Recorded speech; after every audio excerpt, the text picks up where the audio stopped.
If you want an example of how many in our quote-unquote liberal media keep dropping the ball when it comes to coverage of our current political moment, when it comes to accurately reporting on the threat to democracy from the far right, check out this New York Times report on Wisconsin, a state where heavy gerrymandering has all but locked out Democrats from gaining seats in the state legislature there. After laying out all of the anti-democratic gerrymandering from the GOP in the Badger State, Times reporter Jonathan Weissman then feels the need to add, of course, just what is threatening democracy depends on who you talk to.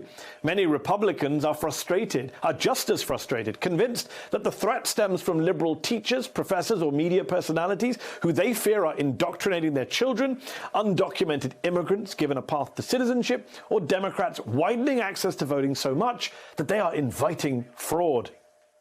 Oh yeah, it's the liberal professors and undocumented immigrants who are threatening American democracy, not the Republicans who are changing all the laws, redrawing all the boundaries, and making up false claims about voter fraud. Sheesh. This sort of both sides reporting is journalistic malpractice in my view. We do not need to give valuable print space in the New York Times to that crack theory that liberal teachers indoctrinating children is what's undermining free and fair elections in America. Former Washington Post media columnist Margaret Sullivan makes a similar point in her new memoir, Newsroom Confidential: Lessons and Worries from an Ink-Stained Life. In an article adapted from that book, she says, quote, media people need to take a hard, critical look at the types of stories that constitute traditional campaign coverage. That coverage has historically leaned on such things as live footage of speeches, rallies and debates, on horse race articles based on polls or conventional wisdom, and on blowing up small conflicts into major stories. These modes of coverage can have the effect of normalizing a candidate who should not be normalized. They also often constitute a distraction at a time when huge swaths of one party are essentially running against democratic practices. Exactly. The political landscape is changing, has already changed. Journalism needs to keep up, especially as the stakes in these elections keep getting higher and higher. But how are voters supposed to know if the media keeps letting them down? I'm joined by former Washington Post media columnist Margaret Sullivan, author of Newsroom Confidential: Lessons and Worries from an Ink-Stained Life. Margaret, thanks so much for coming back on the show. Congratulations on the book.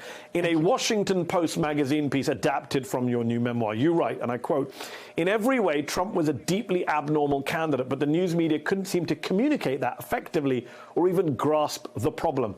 Why was that the case? And has it gotten better or worse in your view? In my view, it seems to be getting worse.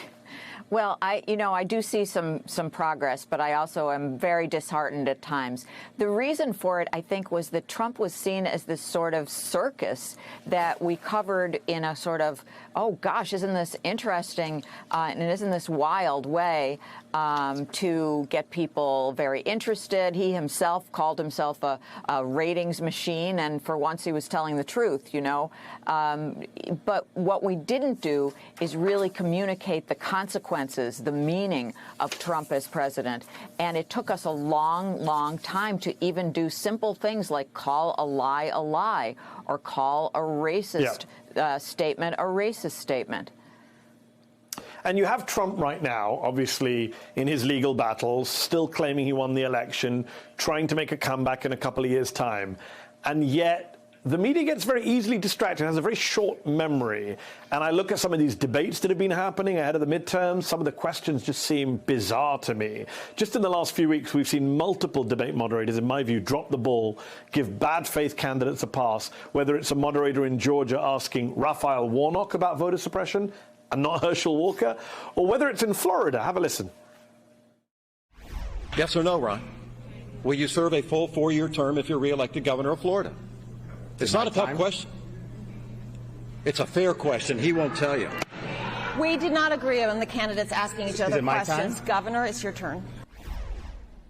I'm amazed that a journalist can see that happening and not ask Ron DeSantis the newsiest question of the night. Are our TV debates and TV moderators letting us down in this crucial political moment, giving right-wing candidates in particular a pass by both sidesing everything? Right. I mean, that's the problem, is that the news media wants to be seen, desperately wants to be seen as fair and unbiased and impartial. And, you know, those are good aims. But in order to get there, they are overly responsive to criticism from the right. And they keep moving over to try to make it seem like they are, you know, are fair. And in fact, they're actually just taking things down the middle that shouldn't be taken down the middle. You know, democracy and anti-democracy are not equal things, and they shouldn't be treated as such. Very well put. Several news outlets came down very hard on John Fetterman's post-stroke debate performance. He did fumble a fair few words, but I'd argue he didn't fumble any more words than Herschel Walker or even Donald Trump, who haven't had strokes as far as we know. When a Republican manages to come off semi-polished, they get a gold star for beating expectations. But when a Democrat stumbles slightly, they're unfit for office. Why do we continue to grade Republicans on a curve? Why does our media do that? You know, it reminds me of when Trump would, you know, actually stay on script or say, you know, get through a press conference or a rally or something without saying something completely off the rails and outrageous. And it would be like, wow, we see he's becoming presidential now. You know, I mean, I think it's the same reason, this grading on the curve business. It's the same reason, because we're so terrified, we in the mainstream media are so terrified of being branded as liberal that we bend over backwards and go too far in the direction of giving, you know, supposed fair treatment to things that don't deserve it. So it's worse than just fair treatment. It's almost tilting to the right, seeing that the right is coming back into office and the media wanting to have access. A lot of problems come down to issues of access. We had Wajahat Ali, Daily Beast columnist, on the show yesterday making this point, that a lot of journalists, media outlets don't want to lose access to one of the two main political parties, especially if it's the majority in Congress. And you look at media outlets hiring not just Republicans, but former Trump administration officials as on-air pundits, including CBS News, that hired Mick Mulvaney to comment on politics, to comment on Trump. It's absolutely bonkers, and yet I feel like it is to do with access. Right. I agree with that. I mean, the explanation for Mick Mulvaney being hired was indeed, you know, well, we need to retain access, as if Mick Mulvaney was going to provide access of some value. I mean, that's not even the case, I don't think. So, yes, and I mean, this is the very guy who said, yep, you know what, that actually was a quid pro quo. We do that kind of thing. I mean, how he gets hired as a legit pundit on CBS is beyond me. And I wrote a blistering column about that. He also claimed the pandemic was over when it wasn't over, and said there would be a peaceful transition of power. So they're also not hiring him for his savvy analysis. Margaret, last question. We've seen a recent spate of books from prominent journalists like Maggie Haberman, Peter Baker, about the Trump White House, and many have criticized those reporters for seemingly holding back information for their books rather than reporting them out in real time. A classic example from the Haberman book is that Trump told her about some of the documents, I believe, that he had taken out of the White House, and we only found out about that more recently, but she was told a while ago. That's one of the criticisms. What are your thoughts on all of this? Do you see an ethical dilemma for White House correspondents and the whole book business? My bottom line belief is that journalists, when they discover new information that is important to the public, should get it out there as quickly as possible.